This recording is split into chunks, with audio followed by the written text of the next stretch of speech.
écoutez, aujourd'hui, c'est mercredi, un mercredi de février, vous voyez.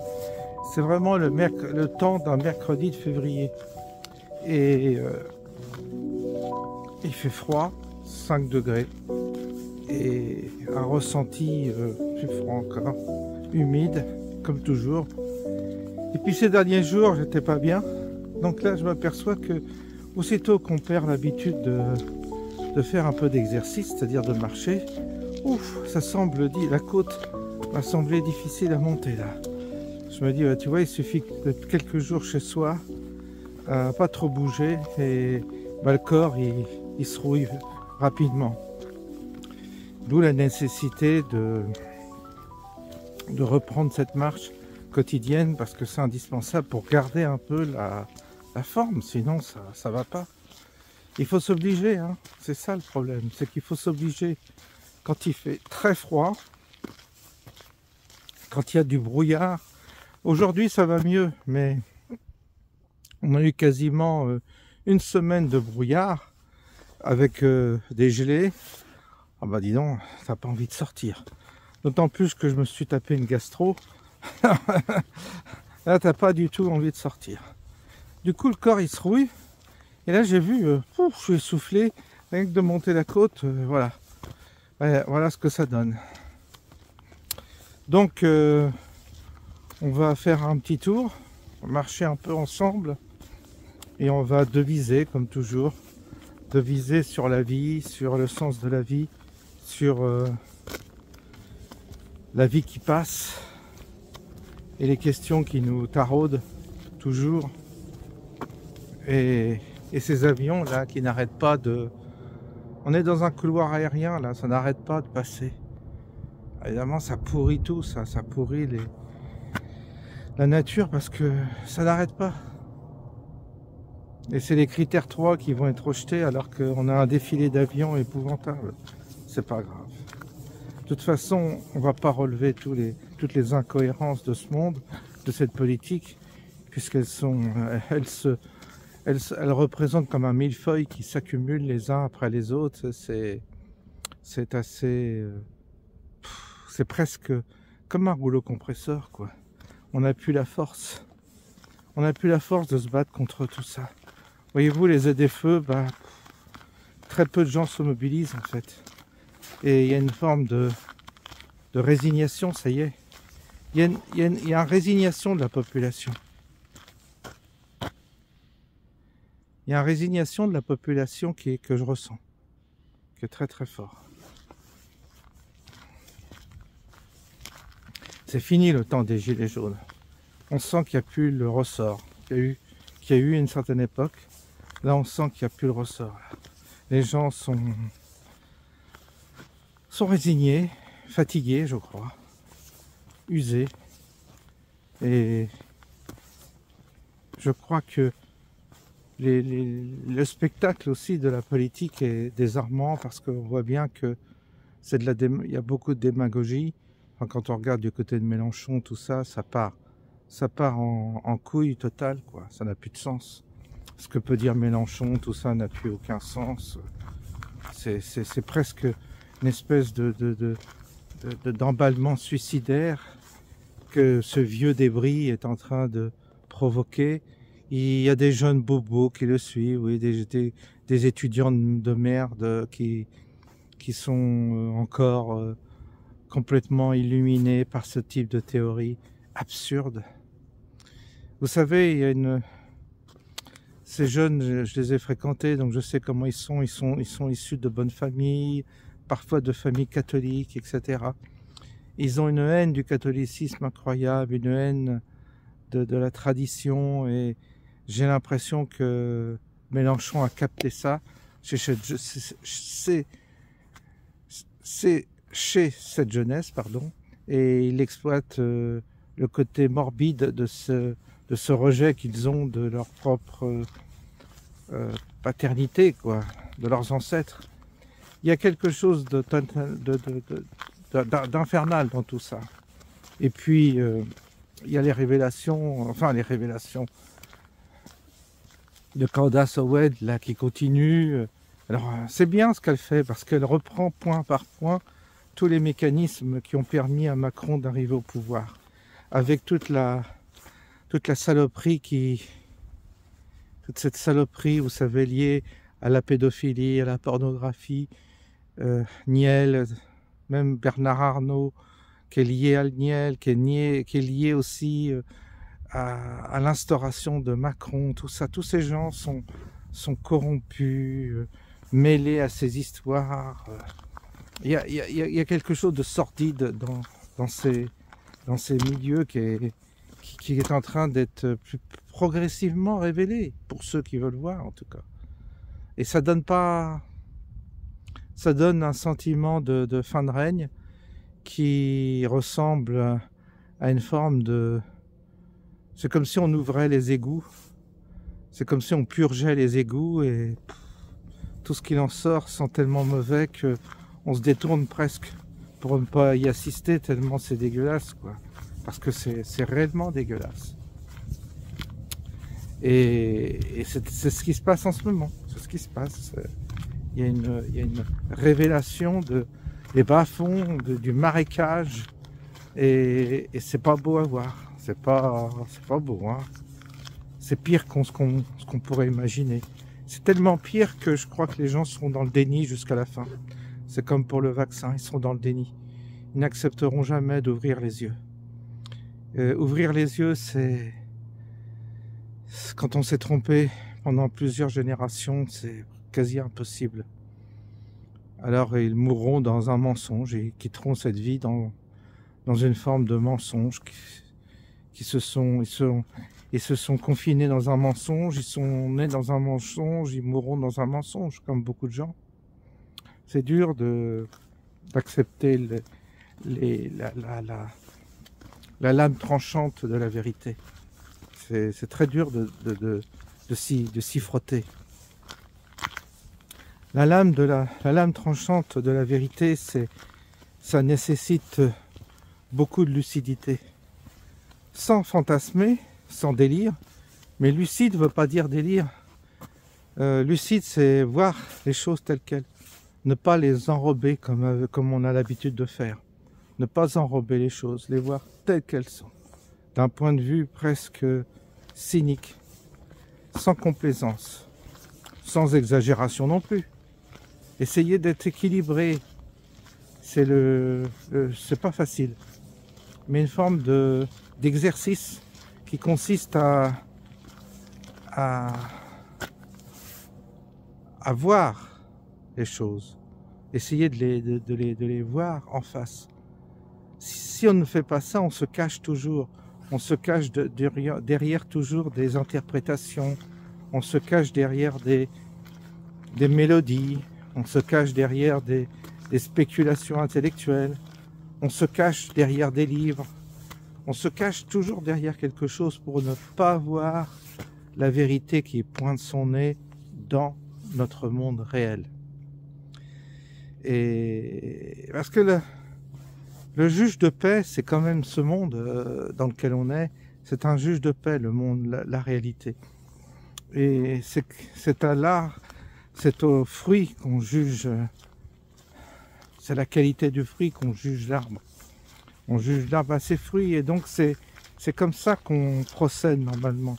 On juge les choses et on voit on voit ce que ça a donné, on voit ce que ça donne, on voit ce que ça produit, on voit et à partir du moment où on est exercé, entraîné à porter un regard lucide sur la vie, on finit par être très interrogatif par rapport à la version qu'on nous a donnée.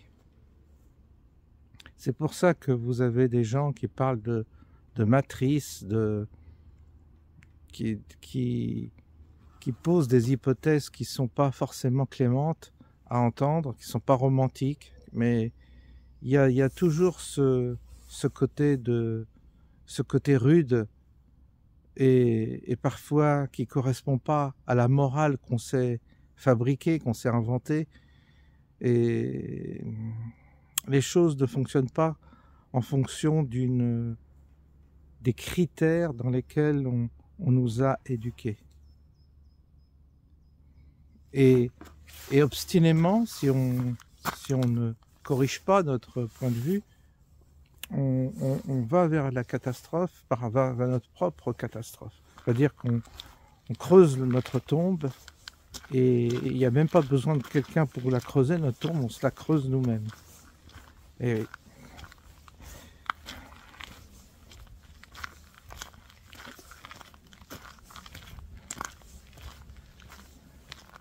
cette vie, c'est vraiment un jeu aussi, c'est un jeu. Un jeu au sens où c'est une partie de cache-cache. C'est une partie où sans arrêt on est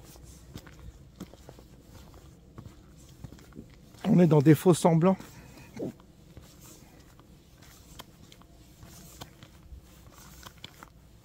C'est ça qui est dur. C'est ça qui est difficile à comprendre. Alors un beau catéchisme, évidemment, c'est reposant. Avec une belle morale, une belle histoire. C'est reposant. Parce qu'on se repose comme ça l'esprit. Et on se raconte une belle histoire. Belle histoire qui nous permet souvent de survivre dans un monde jonché d'obstacles. Mais si on arrêtait de se raconter des belles histoires, si on arrêtait d'inventer des explications, et si on commençait à regarder les choses telles qu'elles sont, peut-être que ce serait déjà l'amorce d'un éveil et d'une prise de conscience concernant la signification de notre existence sur Terre. Il ne faut pas être complaisant avec la vie. Il faut essayer de la comprendre. Et pour cela, on n'a pas toutes les fonctions, je dirais, mentales pour le faire d'une manière correcte et sérieuse. On tourne toujours autour du pot. Il nous manque toujours une qualité pour comprendre les choses. Sinon, on n'aboutirait pas à des catastrophes, à des désastres, à des échecs. Eh oui, eh oui, eh oui, eh oui, eh oui.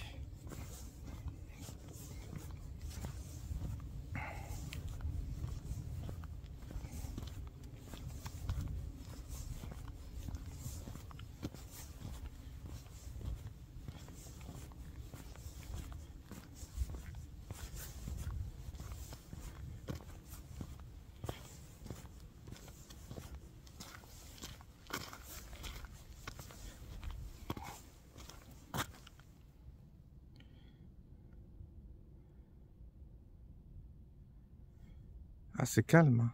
C'est très très calme. La campagne est calme là. Comme un mois de février. Voilà. Et encore une année qui passe. Une année de plus. Et on s'achemine progressivement vers le déclin. Notre propre déclin, puisqu'on vieillit, le corps, voilà, il se déglingue progressivement. On a des petits ennuis de santé. Et puis voilà. Et oui. C'est très très rude, hein, ce qui nous est demandé. Très très très très rude.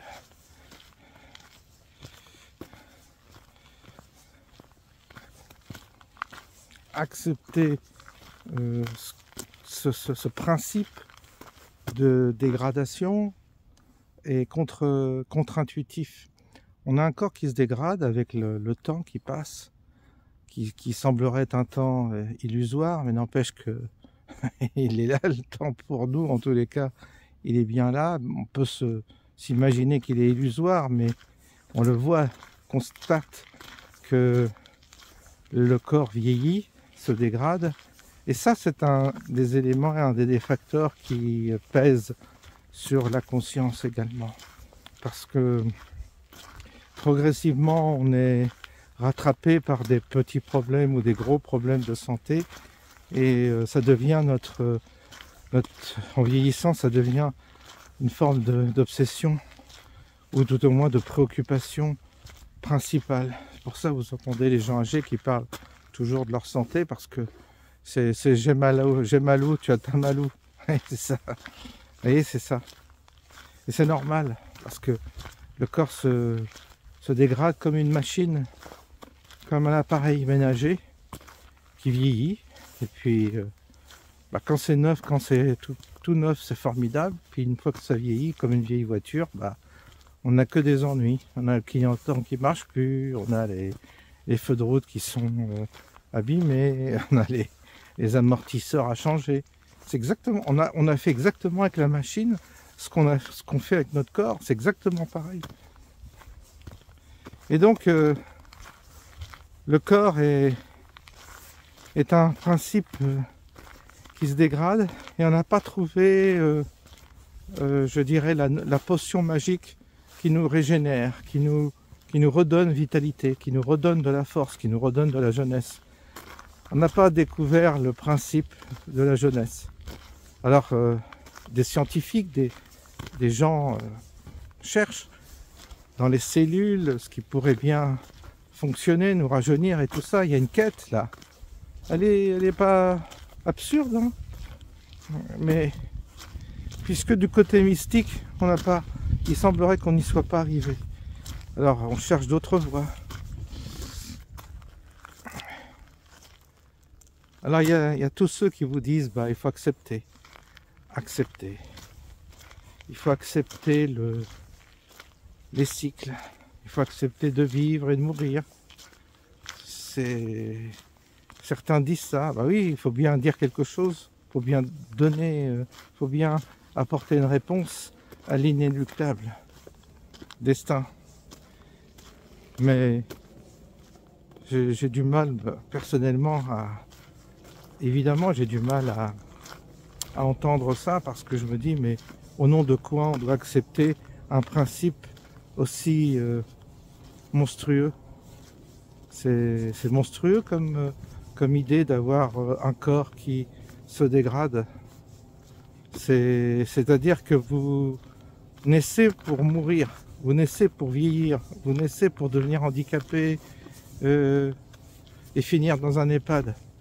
Est-ce que c'est normal? C'est affreux.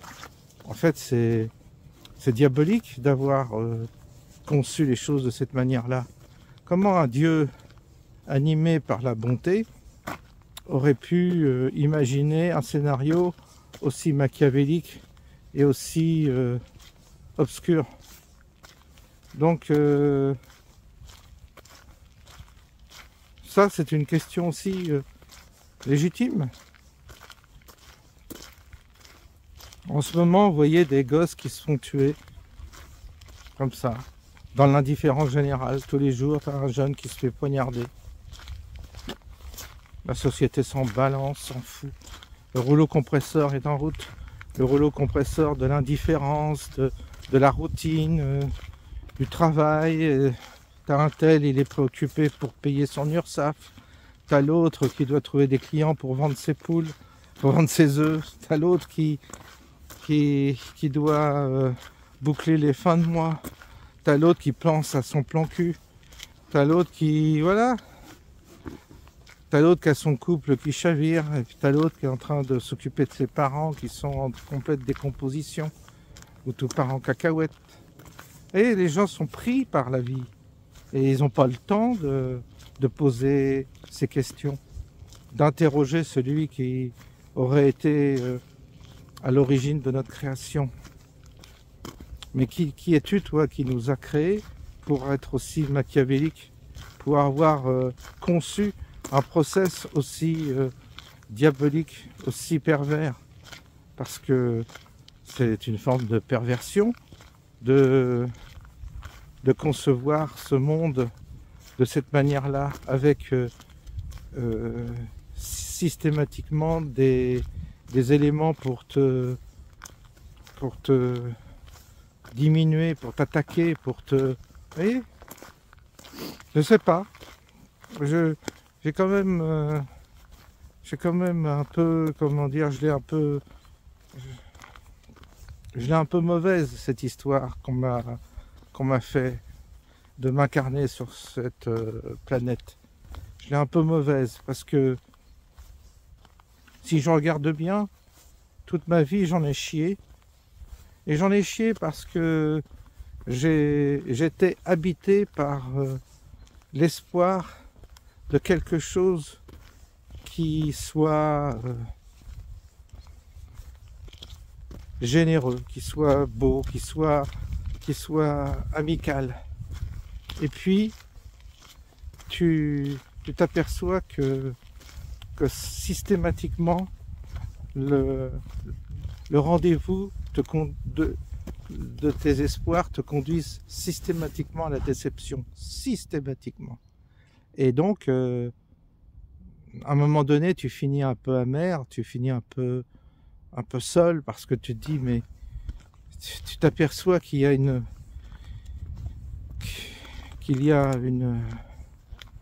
fonction qui déconne, quoi.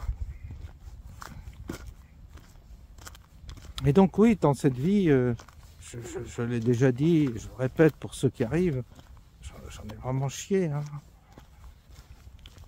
Et j'ai jamais cherché à nuire à quelqu'un. J'ai jamais, c'est pas quelque chose qui m'est donné de chercher à nuire à quelqu'un. J'écoute volontiers, j'assiste volontiers, mais ça m'intéresse pas de nuire. Je trouve ça débile.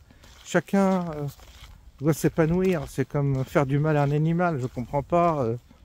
Mais il y a quelque chose qui vous est rendu en contrepartie, qui est sans pitié. Et tu te prends des coups. Tu te prends des sacrés coups. Et à vouloir toujours faire bien, tu finis par te dire, mais à quoi bon faire bien? À quoi bon être gentil? À quoi bon, puisque tu t'aperçois qu'il y a une déception de toute façon au bout. Oui, il y a une déception, évidemment. Donc la vie, elle nous massacre dès le plus jeune âge. Et elle est un exercice extrêmement complexe, compliqué. Et alors oui, j'ai eu des bons moments, je ne peux pas dire. Bien sûr qu'il y a eu des bons moments, des moments de grâce, je dirais, avec certaines personnes. Il y a eu des moments de grâce, des moments où le temps s'arrête, des moments où il y a une véritable gentillesse, une véritable, je sais pas, osmose, communion. C'est arrivé avec des personnes. Mais ce sont des moments comme ça dure pas. Et c'est des moments de grâce, je dirais, qui contrebalancent la souffrance quotidienne, qui contrebalancent la rudesse de la vie.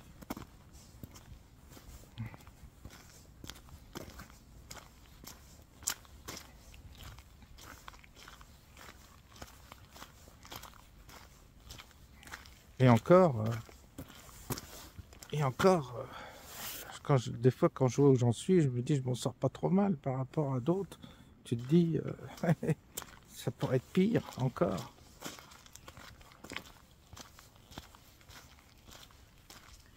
Non, il y a quelque chose de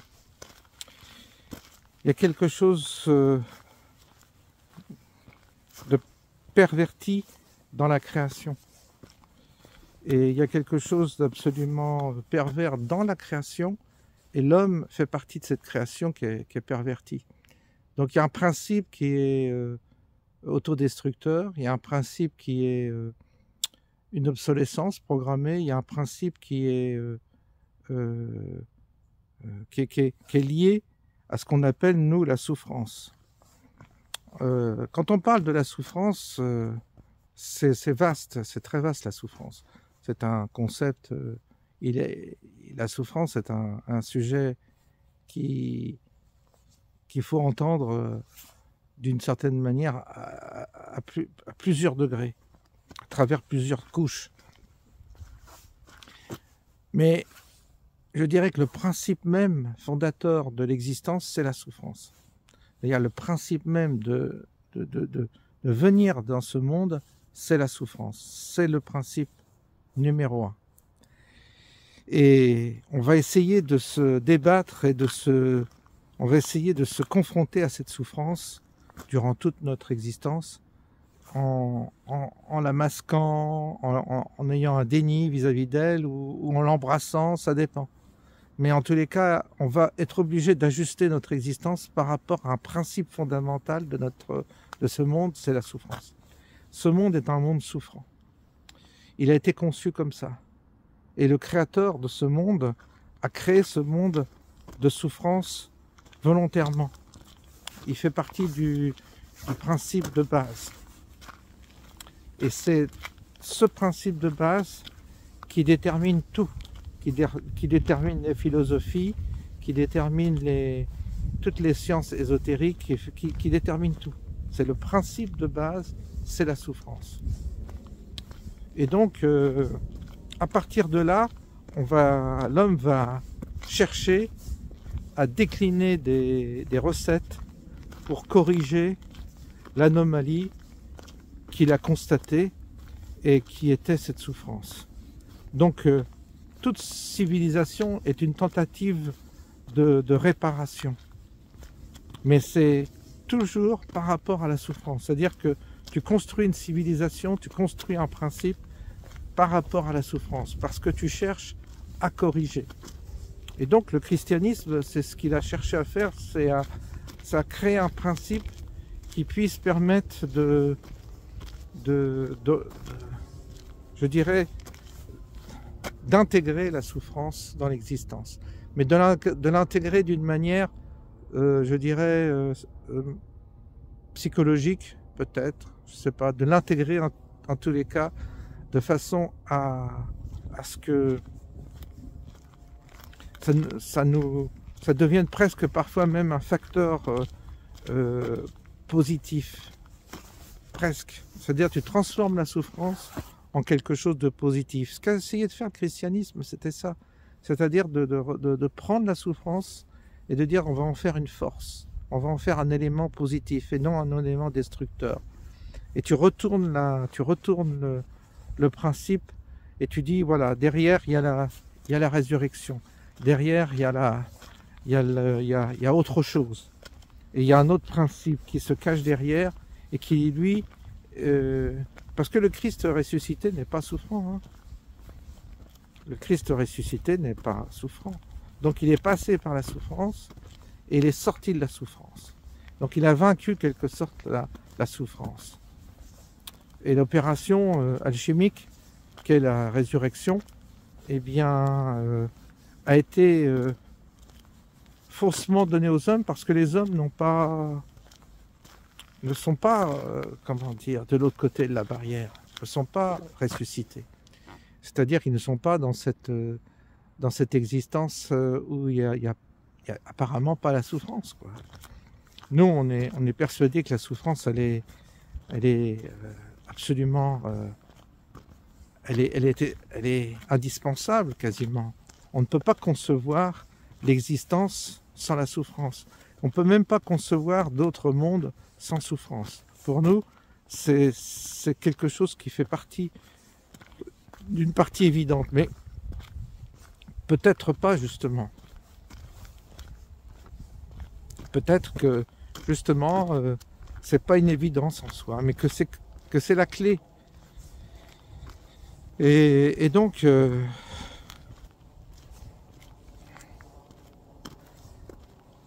on se débat avec ça.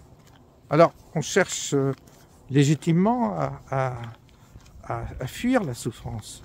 Pourquoi on prend des pastilles des médocs anti-inflammatoires.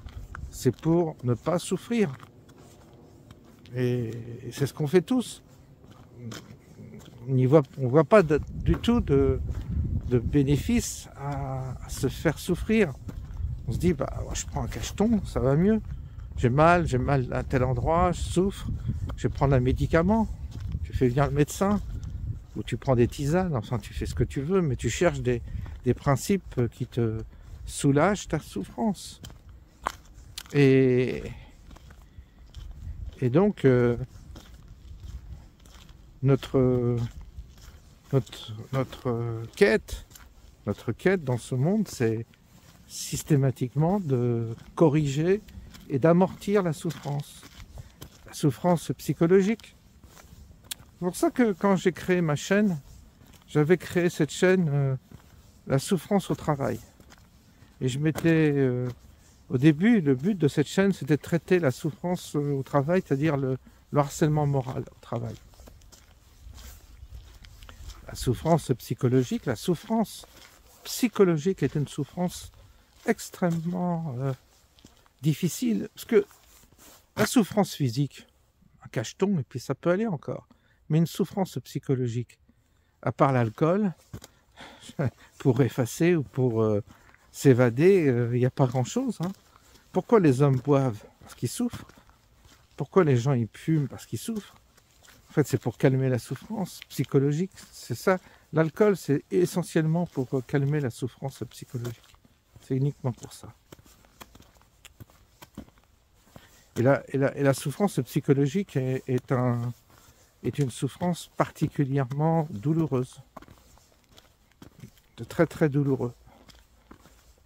Alors, on est sans arrêt, si vous voulez, à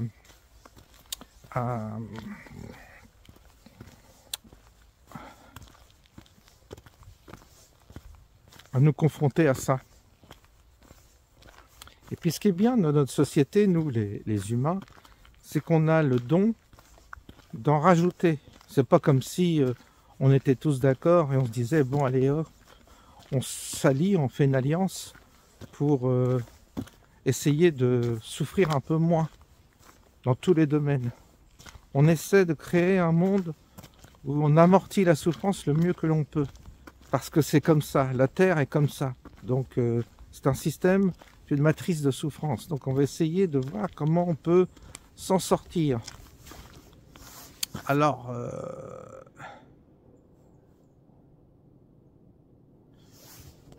il y a donc ce principe qui consiste dans ce monde à essayer de calmer, de réduire la souffrance. C'est d'inventer des modes de vie, une civilisation, enfin, des principes qui régulent un peu ça.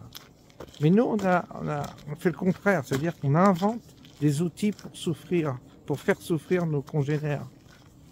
On est très doué pour ça. On aime faire souffrir parce que dans une certaine partie de l'humanité, il y a un plaisir à faire souffrir l'autre. Il y a un plaisir de faire souffrir. Et donc, comme il y a un plaisir, eh bien, ce plaisir-là, il est de nature à être...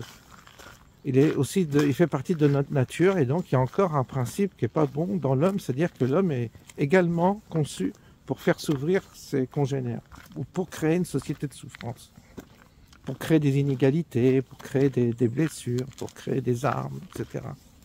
Donc on voit bien qu'on a un problème avec la souffrance. On voit bien qu'on n'a pas résolu le principe. Alors, évidemment, on se trouvera...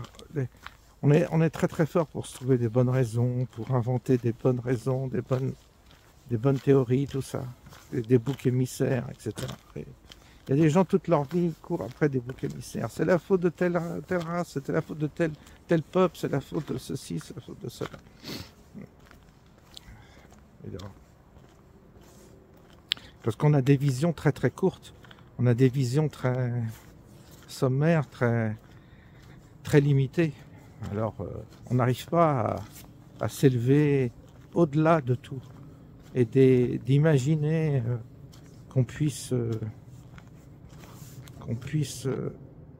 être d'une autre nature, qu'on puisse être métamorphosé en une autre espèce, d'une autre nature. Mais le problème, c'est que le problème, c'est qu'on n'arrive pas à envisager ces questions-là parce que on est rattrapé par, comme je vous l'ai dit, notre quotidien. Et la routine s'installe. Et dans la routine, les années passent et puis on finit par mourir. Et une fois qu'on est mort, qu'est-ce qu'on fait? On va où? Qu'est-ce qui se passe après la vie? Est-ce qu'on tombe dans un autre principe où il y a à nouveau des éléments comme ça qui nous font souffrir? Est-ce qu'il y a encore est-ce qu'il y a encore est-ce qu'il y a une autre matrice après la vie dans laquelle à nouveau on recommence une autre partie et ça s'agite à nouveau pour se confronter, se battre, lutter, les forces du mal, les forces du bien. Parce qu'il semble que de l'autre côté, il y a aussi des forces opposées,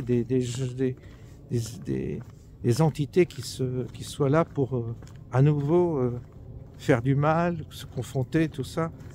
C'est quoi le Dieu de toute cette création, de ce monde, de ces univers? Qu'est-ce qu'il veut? Qu'est-ce qu'il cherche? C'est quoi l'idée derrière? Parce que on comprend pas, quand on est Dieu, on pourrait quand même imaginer que ça se passe autrement quand même. Vous êtes Dieu, vous pouvez tout faire, tout inventer. Vous pourriez inventer une jolie planète dans laquelle les gens soient éternels et heureux.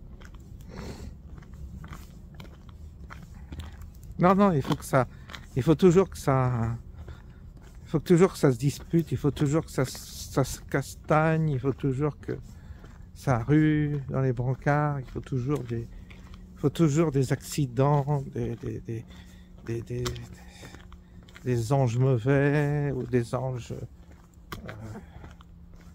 déchus. Enfin, c'est quoi cette histoire dans laquelle on est? C'est quoi? Vous voyez que c'est pas simple d'aborder ces questions-là, et que elles sont pourtant, elles devraient nous obséder. Elles devraient nous obséder.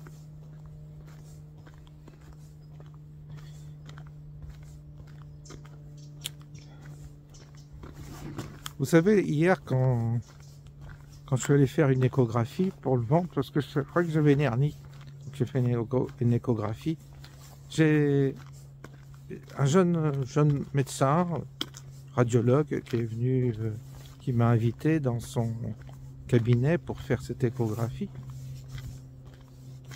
C'était un jeune diplômé, une trentaine d'années. Eh bien, il m'a reçu comme moins bien qu'un robot. Je veux dire, il a bien fait son travail, il a fait son rapport, tout, mais il n'y a pas eu un regard, il n'y a pas eu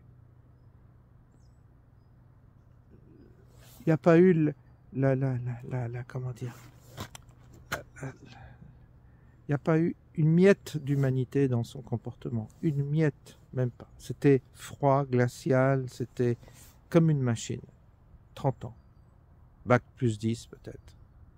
Eh bien, je me suis dit, tu vois, tout le monde te parle de la robotisation, de l'humanité qui se déshumanise à cause de la future robotisation tout azimut avec l'intelligence artificielle. Mais je me suis dit, qu'est-ce que tu préfères?